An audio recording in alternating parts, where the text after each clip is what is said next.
All right. Hello, everyone. Welcome back. This week we are going to start the second module, and the second module is all about child abuse. And so, as you guys know, my background, this is going to be some exciting material for me to cover and share with you. This week we are just going to do an introduction to child abuse, and then next week we're actually going to do some of deep diving into the investigating and things like that, where I'll bring in some outside material that I've utilized as well. So this week's lesson will cover chapter 4 of our textbook. So make sure you have read. As always, make sure that you take notes and follow along. I will also be time stamping this as I always do. All right, so let's go ahead and get started.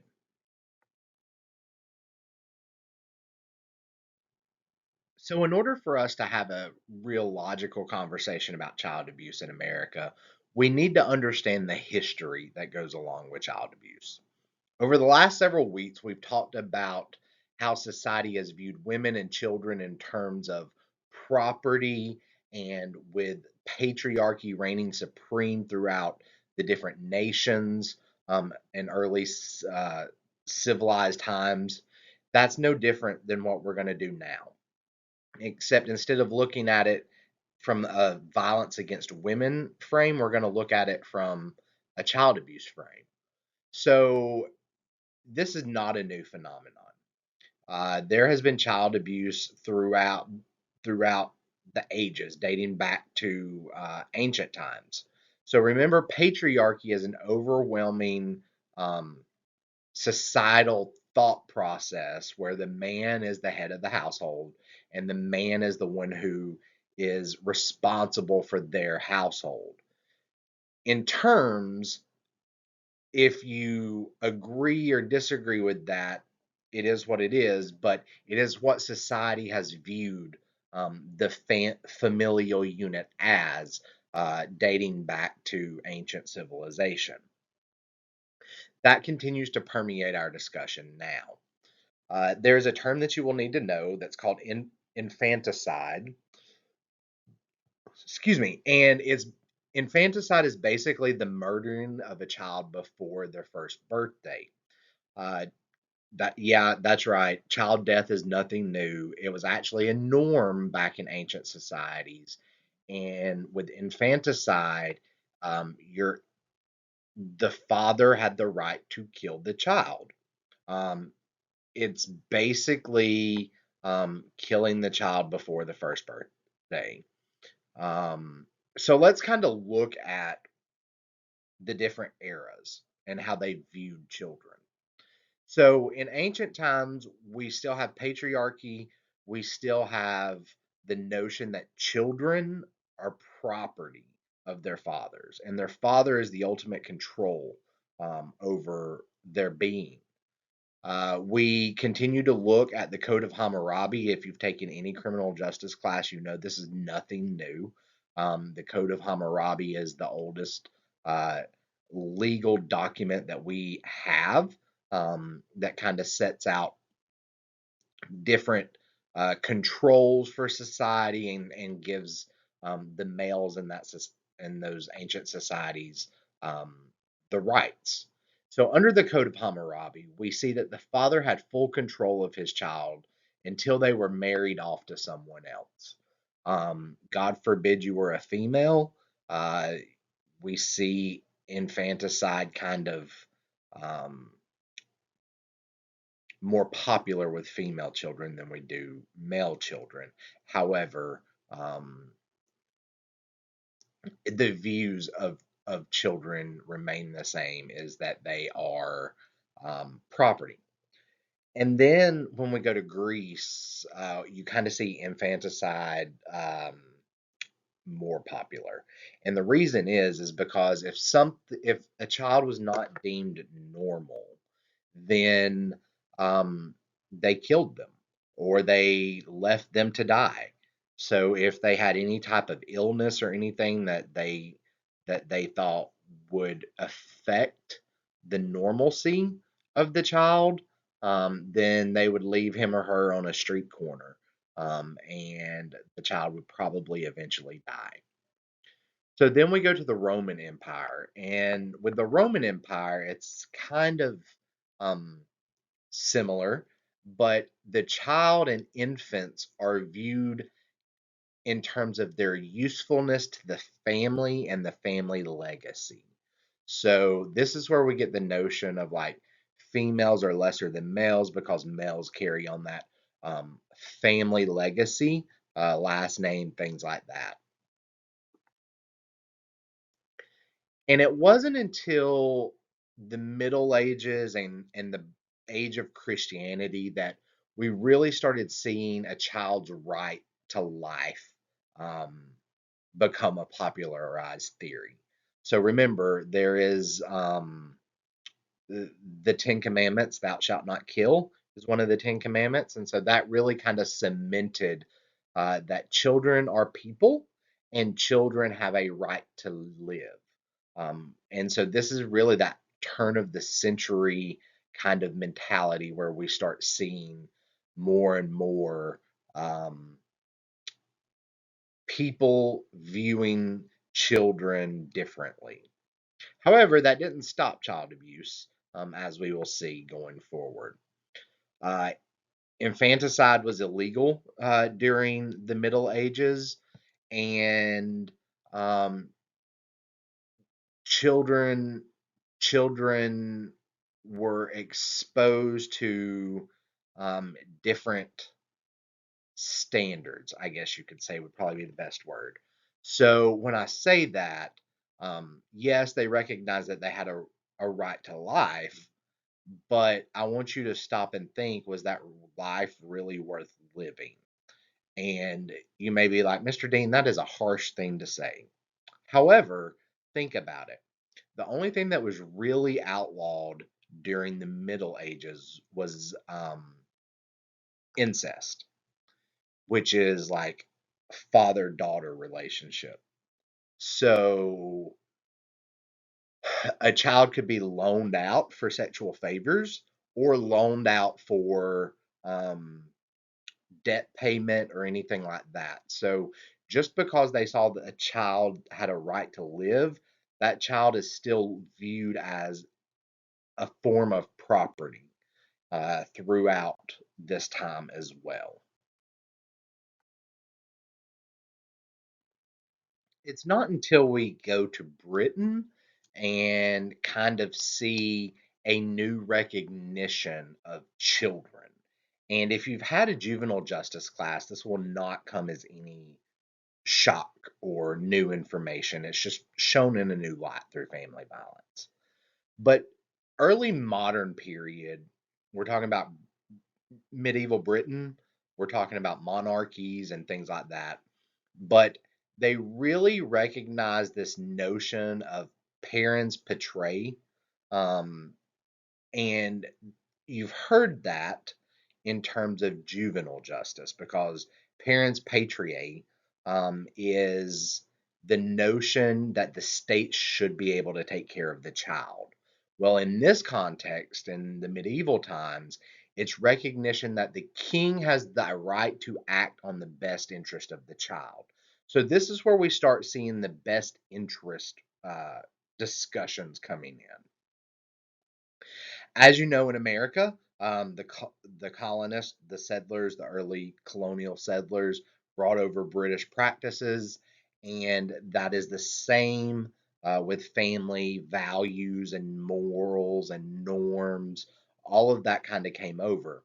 So you really start to see this idea of parents patriae take off.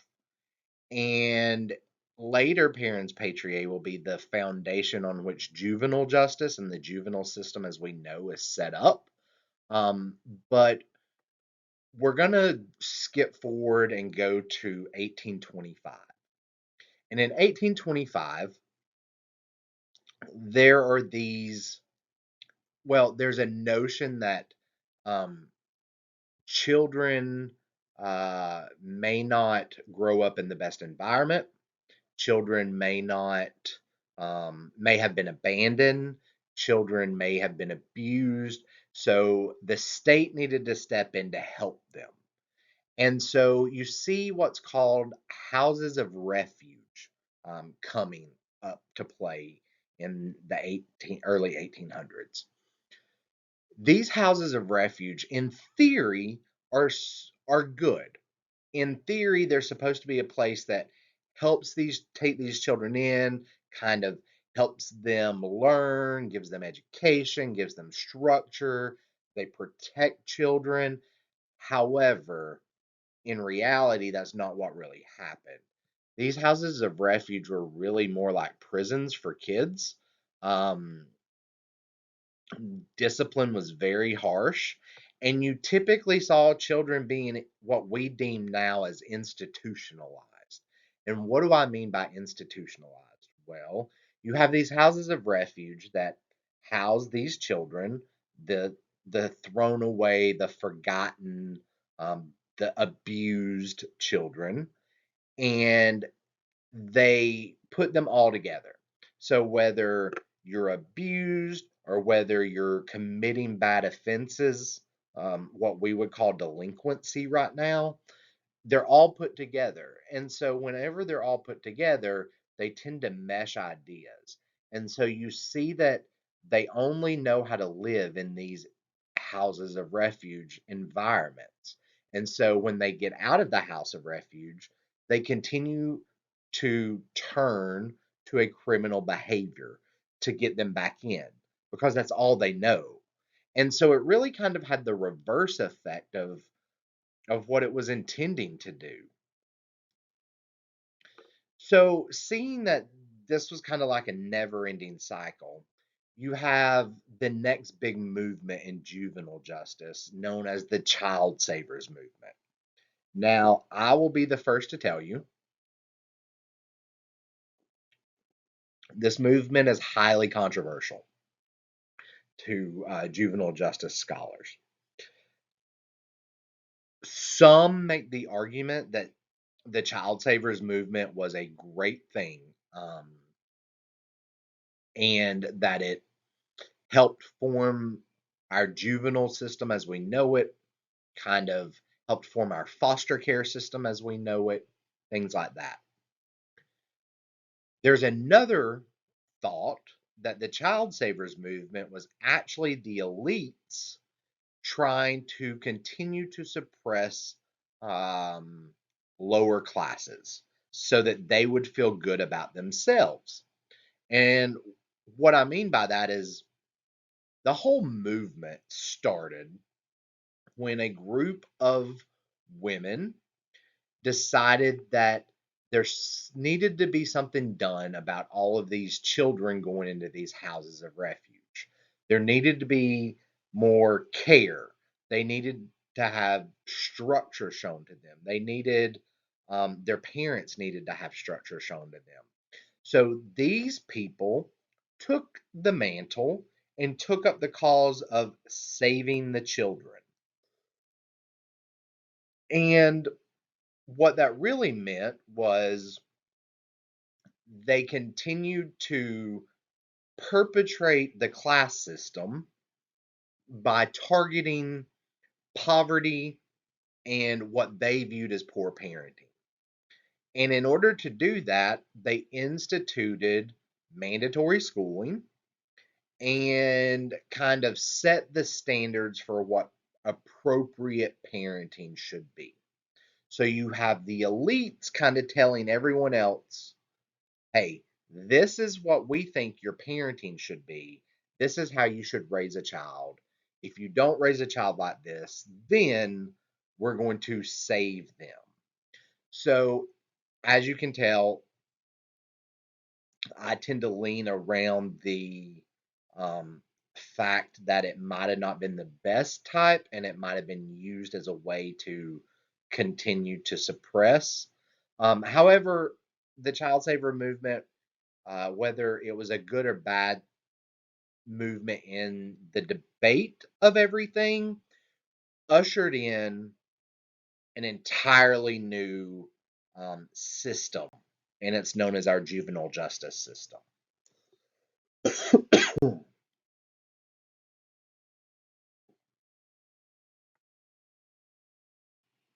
So the child savers movement really kind of reformed how society views children and set in motion the foundation for juvenile justice. And if you've taken a juvenile justice class, you know that juvenile justice is an all encompassing field. So, juvenile justice, when we talk about juvenile justice, we talk about children who commit crime, but we also talk about those orphaned children or the children who are subject to some type of abuse or neglect and go into the system and things like that. That's called your dependency side. So you have a delinquency side and a dependency side. Um, and really, that movement kind of created the juvenile court, and which is a separate magistrate type court for children, and set in motion everything that we see today.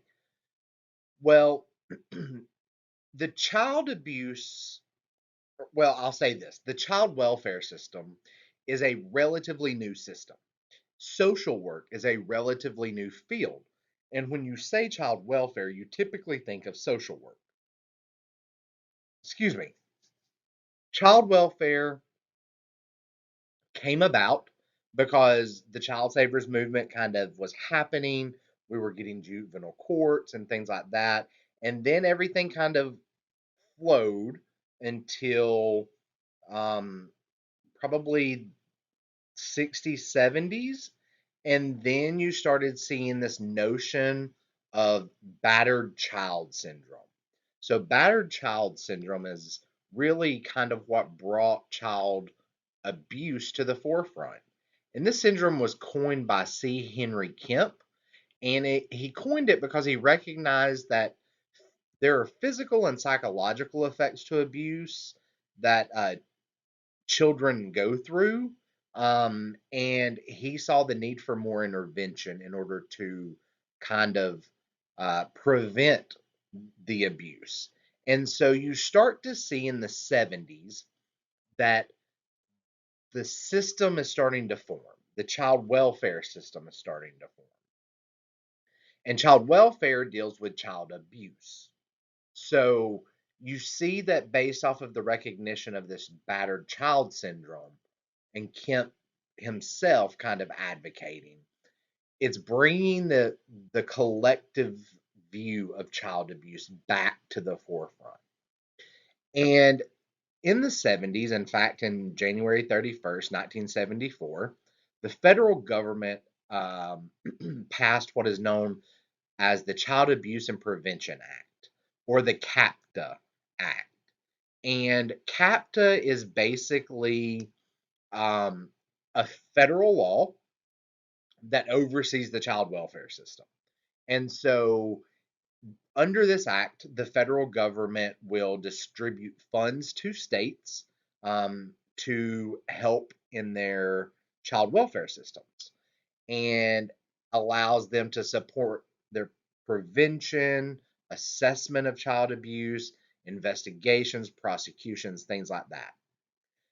CAPTA also sets minimal definition standards for what child abuse is.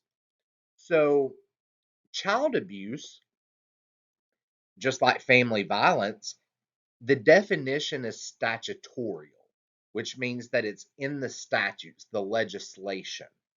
And legislation varies from state to state. However, CAPTA gives us two major standards that all states have to include in their statutes, in their statutorial law. The first is it recognizes that child abuse is any recent act or failure to act on the part of the parent or caregiver that results in death, serious physical or emotional harm, sexual abuse, or exploitation. And then it's an act or failure to act that presents an imminent risk of serious harm. So, in essence, CAPTA lays out um, the two minimal standards. What I want you to know is that child abuse is an act or omission to act. Now, what do I mean by omission to act? We will talk about neglect. Neglect is a form of child abuse. Neglect is an omission to act, meaning that you fail to act. That causes death, serious physical, emotional harm, sexual abuse, exploitation, or imminent risk of serious harm.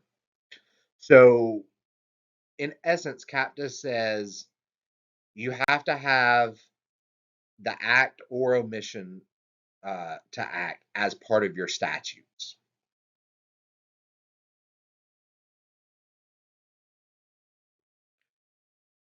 Now, who,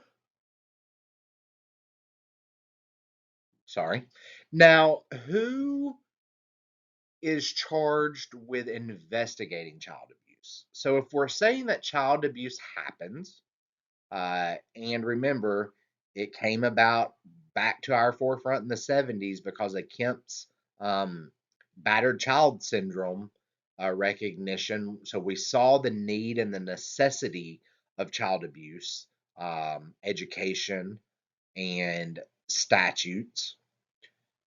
Who's responsible for investigating those? Well, that would be what's known as Child Protective Services, or CPS. CPS is a state agency authorized by law to act on behalf of the child when parents are not able or not willing to. They're the only agency allowed to remove children with a court order. I cannot stress this enough. Child Protective Services is a powerful entity. They are the only agency allowed to come in and disrupt the family. They are statutorial, statutorily um, empowered to remove children that are in abusive or neglectful situations. No other state agency has that power. Now, they don't do it willy nilly, they do it with what is known as a court order. So that means they investigate, go to the court, and say, this is why we need to remove, and the court grants them permission. And that agency physically takes custody of the child and places them somewhere. So, Child Protective Services is also the agency that investigates reports of abuse, maltreatment, or neglect. And they make what are known as substantiation decisions. So, I have on here, there's an evidentiary standard known as the preponderance of the evidence. So, when we think of criminal trial or criminal evidentiary standards, we think beyond a reasonable doubt, right? So, we know that in a criminal trial, the crime has to be proven beyond a reasonable doubt, meaning that there is no way, shape, or form that anybody else could have done this, right? Well, that's not so in juvenile court, and that's not so with child welfare and child protective services. When Child Protective Services investigates, they operate on a preponderance of the evidence, which means 50% plus one. It most likely happened, or this is the most likely, the allegation is most likely true based off of the 50 plus one standard. They make what is known as substantiation decisions. Substantiation, if a case, let's say you get a case that comes in that says uh, Johnny has a broken arm because mom's boyfriend um, beat him and hit him with a baseball bat. CPS would go in and they would do their investigation and they would substantiate the allegation of physical abuse if they had uh, more evidence that it did happen than not. Doesn't have to be all of the evidence doesn't have to say absolute. They operate on a more likely than not standard. I hope that made sense to you. So they have two different decisions they can make. They can substantiate or they can unsubstantiate. Substantiate means yes, it more than likely happened. This allegation more than likely is true. Unsubstantiate means we don't have the evidence to support the allegation. So we can't say that it definitely didn't happen, but we can say that the evidence doesn't support it happening. So how do reports of abuse or neglect happen? Well, next week we will talk about the actual process of getting a report and things like that. But there are individuals known as mandated reporters. Now, the word mandate should kind of have alarm bells going off in your head. Mandated reporters means that the person is mandated or has no choice in reporting the abuse or neglect that they suspect. So these are individuals who are required by law to report suspected abuse or neglect. Now, who do you think some of these people are? Well, state laws delineate who is considered a mandated reporter. Those people are laid out very specifically in the state statutes. They typically are like your teachers, your pastors, your doctors, your coaches. One that was shocking to me was a podiatrist, which is a foot doctor. Um, so you're actually going to do an assignment this week to where you kind of look at mandated reporter laws in a couple of states and kind of see what stands out to you. So these mandated reporters again are required by law to report, and they have to undergo yearly training in the state of Georgia. Can't tell you how many times I've done mandated reporter training with the school systems, with church organizations, things like that. And in that training, they're just taught what to look for and what the law requires of them, which is basically they have to have a reasonable suspicion that abuse or neglect has happened. Now, mandated reporters are not just governed by state law, there is actual federal law as well. So you should have had some type of uh, criminal justice class that kind of lays out the hierarchy of laws. But our federal law dictates kind of federally all over the US, kind of lays uniform standards. And then states can have their own laws. But the state laws have to fall into the federal law and can't go against the federal law. So, federally, the Victims of Child Abuse Act of 1990 lays out the federal mandated reporter requirements. And states kind of make sure that all of those requirements are met in their own state requirements. So let's talk about the types of abuse. And should not be new information to you. We've gone over it. I believe it was last week or the week before. But there are four main types of abuse that Child Protective Services looks at. And when we talk about child abuse, that we're really kind of talking about. The first type of abuse is neglect. Now, remember, we said child abuse is an act or omission to act. And when we're talking about omission to act, we're talking about neglect. Neglect is defined as the failure or refusal to provide care or services for a person when there's an obligation to do so. So you think of neglect like in terms of parenting. A parent has an obligation to make sure Johnny goes to school because there's compulsory attendance laws. If Mom fails to assure that Johnny, who is in kindergarten or first grade, goes to school, and Johnny doesn't go to school. Mom is neglecting his educational needs and his educational opportunities. That's neglect. Or let's say mom is out there, like mom drops Johnny off with Aunt Sue and is gone for 6 months, and we don't know where mom is. Mom has essentially abandoned little Johnny with Aunt Sue, and mom is neglecting Johnny's needs.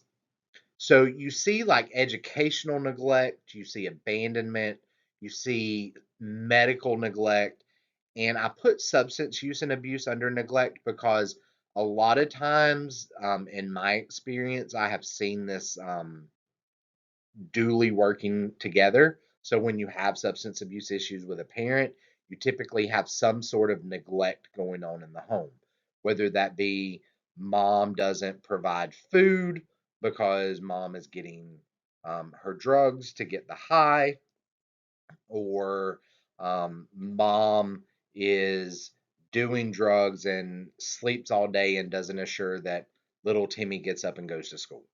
So that's neglect. That whole omission to act. Then you have physical abuse. And physical abuse is really your what you think of as child abuse. So that's like your broken bones, your bruises, anything that results in like bodily injury, pain, or impairment. And it's the use of force or threat of force that results in bodily injury, pain, all of that. Your third type of abuse is psychological abuse. And I will tell you, I have worked several psychological abuse cases, and these are some of the hardest cases to ever work, because you have to, again, prove that it's happening. And it, true psych abuse cases are very difficult to gather evidence on. But psychological abuse is the intentional infliction of anguish, pain, or distress designed to control the victim. And this can be verbal or nonverbal. So I'll tell you about one that I had as an investigator. I had a stepmom who was locking one of the children in the closet and would leave that child there for hours while her and dad and the other children in the home would go out to eat or something like that. But this child was left out.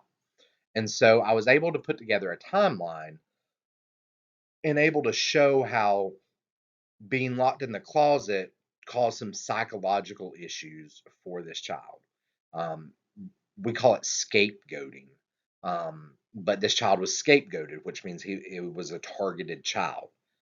I will also say that the way that the Georgia statute is written, domestic violence falls into psychological abuse. Um, Domestic violence also touches on neglect and physical abuse as well. But having a child witness domestic violence is a form of psychological abuse. And so when we talk about domestic violence and things like that, think of it in terms of psychological abuse. And then finally, we have sexual abuse.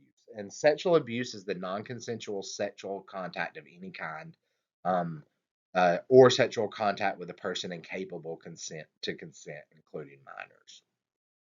So, those are your four types of abuse when we talk about child abuse. Any type of child abuse is going to fall in one of those four categories.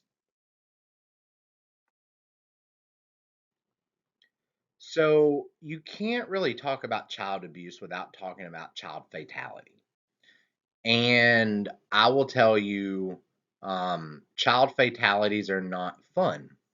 They are reality.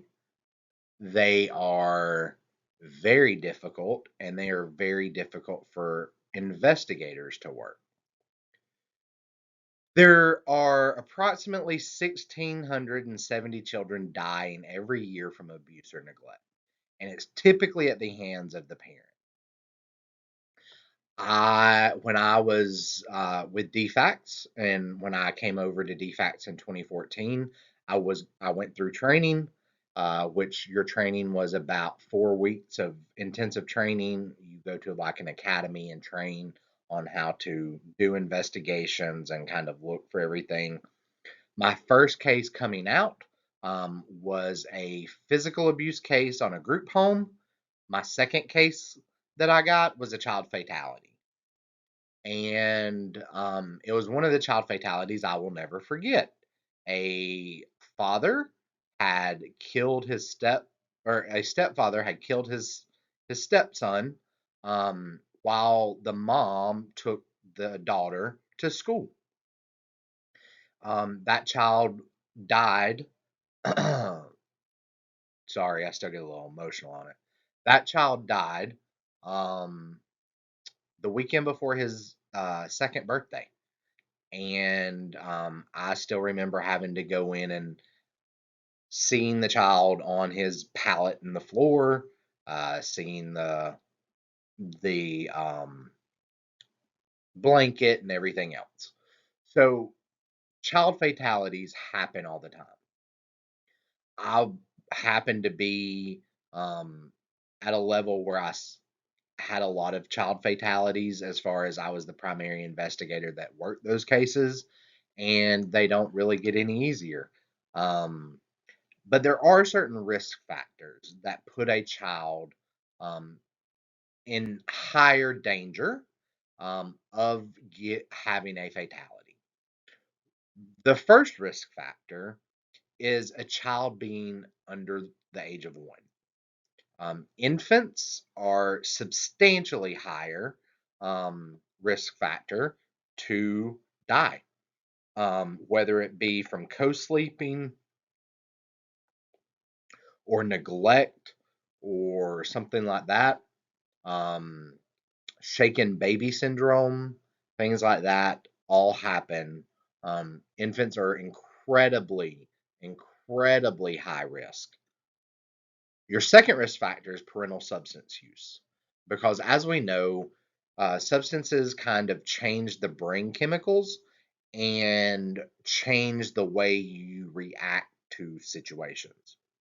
And so, um, you typically see child fatalities where there's substance abuse happening, or the children get into the parents' substances and use them and die. That was one of my cases. I had a toddler who found mom's heroin needle and um, injected themselves with heroin. So those are two main risk factors that um, investigators typically look for um, when looking at child fatalities. I will say you will read about multidisciplinary teams. I can't remember if it's this chapter or next chapter, but you take a multidisciplinary team approach. We had what was called child fatality reviews. And so every time a child dies, a multidisciplinary team comes together to review that case. And when I say multidisciplinary team, it's people from different organizations. So like I was there for DFACS, you had law enforcement, you had the Georgia Bureau of Investigations, you had the school system, you had service providers who had worked with that family, and we all sat around a table and the district attorney's office, we all sat around the table, we all discussed that child fatality, what could have been done to prevent it, if anything, and how we can kind of find trends to implement prevention going forward. So that is child fatalities. Let's move on because that is not a fun subject.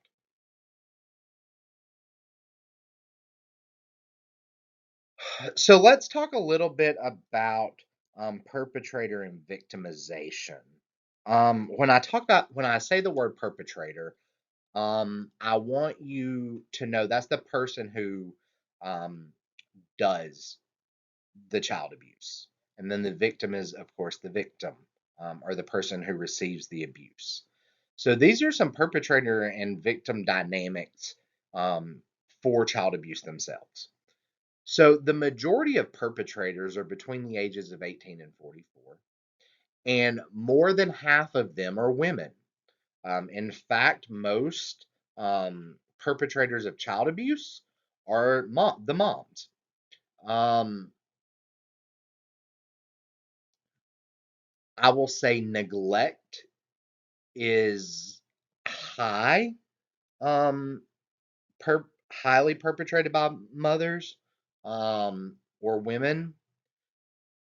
Physical abuse tends to be more mom's boyfriend, dad's, something like that. That is Adam's view, um, based on my real life experience working in the field. There are some victim dynamics that scholars have pulled together as well. You see that infants are more likely to be victims of neglect. So again, an infant is such a fragile stage. You have to feed them every so often, um, and on a routine schedule. They really can't be left alone. They can't move, they can't talk, so they need someone to constantly care for them. And so you see that um, parents tend to neglect infants' needs at a higher rate than, like, let's say, a teenager. Children under the age of 1 are the most likely to be victims of abuse. In terms of gender, it's pretty neck and neck as far as boys and girls go. Girls do have a little higher likelihood, but to me, it's not statistically significant to say that girls are more likely to be abused than boys. When you're looking at the numbers, which your book goes into, it's not, it's very neck and neck. However, we do see some statistics in terms of ethnicity. So white is 43.9% more likely to be victimized. If the child is black, then it's 21.5%, and Hispanic, 22.1%.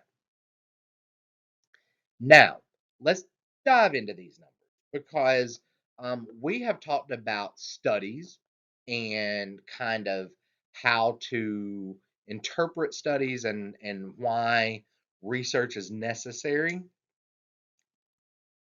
With these numbers, I'm going to talk to you a little bit about how statistics can be deceiving. So, these numbers on ethnicity is straight number of victims.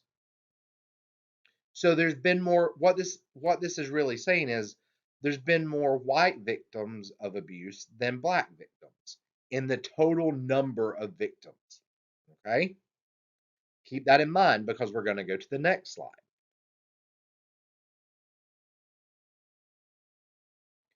To truly understand the extent of maltreatment and the extent of child abuse, you have to look at what is known as the rates of child maltreatment. And the rates of child maltreatment tell us a completely different story in terms of race and ethnicity. You see higher rates of child maltreatment in minority communities. And so, what am I talking about rates of maltreatment? Well, these are the instances of maltreatment, the number of maltreatment, where the last statistics we were talking about was just the total victims, right? Um, this tells us the frequency of maltreatment in these communities. So if you look at these rates are listed, this is straight out of your text. These rates are listed at per 1,000 children. So you see that in the African American community, there's 14.5 um, rates, like incidents of maltreatment per 1,000 children. Uh, American Indian and Native Americans right up there, 13.8. So when we're talking about statistics, Statistics can tell us what we need them to tell us, right? But to get a true picture of the prevalence of child abuse, rates is actually a better measurement because this is telling us the true frequency that abuse is happening in these communities. Now, I want you to think why. Why is the rate of maltreatment higher in African American communities as opposed to white communities? And so here we're going to answer that. Why do you think it is? Well, one of the prevailing arguments is poverty and socioeconomic status. And the thought pattern behind that is you may have lower socioeconomic. Well, you have the statistics, and research has shown that in the African American community, typically they're lower socioeconomic, and typically that means that it's either one parent households or when they're two parent households, they both work in order to support the household, which causes more frequent neglect. And so you see higher rates being called into these neighborhoods. From my personal experience as an investigator, you also see higher rates um, in poverty situations because people think of poverty as neglect, and poverty is not neglect. However, neglect can stem from certain situations of poverty, but you typically see a economic class clash in terms of child abuse. Middle class thinks that poverty equals abuse. And so you typically will see those reports being called in those communities. That's just one flip of the coin. I want you to think, why do you think we have higher rates of child abuse in minority um, communities? Because that's where most of our child abuse occurs. All right. So that is it for our discussion on the intro to child abuse. You do have a discussion that you have to do, and you will have to do some research for that discussion board this week around mandated reporters. I hope you guys have as fun as child abuse can be. Um, as always, feel free to reach out to me if you have any questions, concerns. Next week, we're going to talk about kind of the nitty gritty of doing a child abuse investigation. Um, and then we're going to kind of continue those conversations. So, hope you all have a great week. If you need anything, holler. Have a good one.